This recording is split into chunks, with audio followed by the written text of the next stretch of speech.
Yung gipost ko kahapon, no, dahil dito sa update ni Facebook, maraming nawindang, maraming nag-react na hindi nila naintindihan, Maria Jose.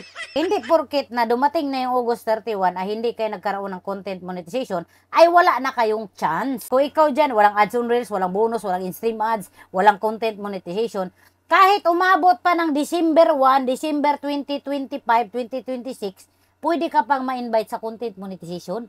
Kasi hindi naman deadline yung August 31 para sa content monetization.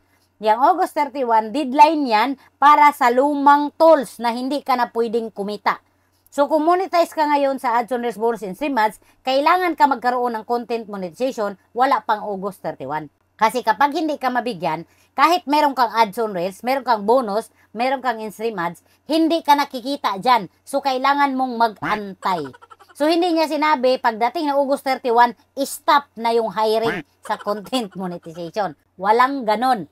Intindihin po natin yung update ni Facebook. Huwag po tayong mag-overreact, hindi naman natin naintindihan.